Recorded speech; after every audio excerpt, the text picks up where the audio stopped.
പ്രിയ ദൈവജനമേ, വേർപാടിൻ്റെ വേദനയിൽ കഴിയുന്ന മകനോ മകളോ ആണോ നീ? നമ്മുടെ കൂടെ ജീവിച്ചവർ നമ്മളെ വിട്ടുപോകുമ്പോൾ അത് ചിലപ്പോൾ മരണത്തേക്കാൾ വലിയ വേദന സമ്മാനിച്ചെന്ന് വരാം. ചിലർ നമ്മെ വിട്ടുപോകുമ്പോൾ അത് വല്ലാണ്ട് നമ്മെ തളർത്തിക്കളയും. എന്നാൽ ആ വിടവുകളിലൂടെയൊക്കെ ആകാം കർത്താവായ യേശു നമ്മുടെ ജീവിതത്തിലേക്ക് കടന്നു വന്ന് കുറച്ചുകൂടെ നമ്മളുടെ ജീവിതത്തിൽ നമ്മളോട് ഒത്തിരി സ്നേഹത്തോടെ വാത്സല്യത്തോടെ മകനെ മകളെ നീ എൻ്റേതാകുന്നു എന്ന് പറയുന്ന ആ സ്വരം വളരെ കൃത്യമായി കേൾക്കാനുള്ള അവസരമായി മാറുന്നത്. ജീവിതത്തിൽ നമ്മെ സ്നേഹിക്കും, പിന്തുണയ്ക്കും എന്ന പ്രതീക്ഷയോടെ നമ്മിൽ പലരും വ്യക്തിബന്ധങ്ങളിൽ ആശ്രയിക്കാറുണ്ട്. എന്നാൽ ചിലർ നമ്മുടെ ജീവിതത്തിൽ നിന്ന് പുറന്തള്ളപ്പെട്ടെന്ന് വരാം. വിശ്വസിക്കുക, അവർ പോകേണ്ടതായിരുന്നവരാണ്. താൽക്കാലികമായാലും കുറേ നാളത്തേക്കാണെങ്കിലും പെർമനൻ്റ് ആയിട്ടാണെങ്കിലും അത് ദൈവം അനുവദിക്കുന്നതാണോ എന്ന് നമുക്ക് പ്രാർത്ഥനയിലൂടെ നമ്മളുടെ വിശ്വാസത്തിലൂടെ മാത്രമേ തിരിച്ചറിയാൻ സാധിക്കൂ. അവർ പോയതുകൊണ്ട് ദുഃഖിച്ചാലും തീർച്ചയായും നാം മനുഷ്യരാണ്, നാം ദുഃഖിക്കും.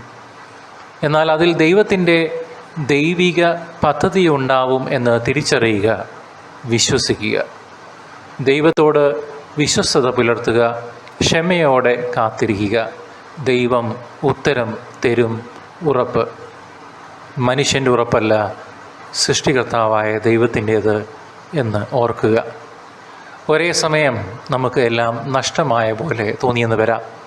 എന്നാൽ ദൈവം പുതിയ നല്ല തുടക്കങ്ങളെ, നല്ല തീരുമാനങ്ങളെ നമ്മിലേക്ക് കൊണ്ടുവരാൻ, നമ്മളെ ശുദ്ധീകരിക്കുവാനും പോയവരെ ശുദ്ധീകരിക്കുവാനും, നമ്മൾക്കും അവർക്കും ആന്തരിക മുറിവുകളുണ്ടെങ്കിൽ അത് സൗഖ്യപ്പെടുത്തുവാനും ഈ അവസരം പിതാവായ ദൈവം ഉപയോഗിക്കും, നമുക്ക് നൽകും.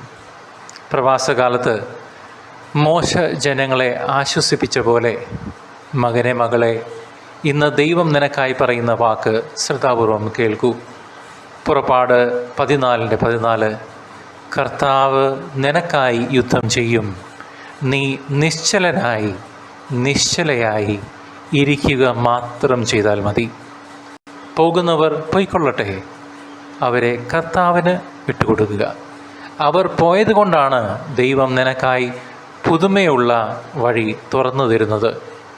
മത്തായി 6:33 പറയുന്നു, നിങ്ങൾ ആദ്യം ദൈവരാജ്യത്തെയും അവൻ്റെ നീതിയെയും തിരയുവീൻ, എന്നാൽ ഇതൊക്കെയും നിങ്ങൾക്ക് കൂട്ടി നൽകപ്പെടും.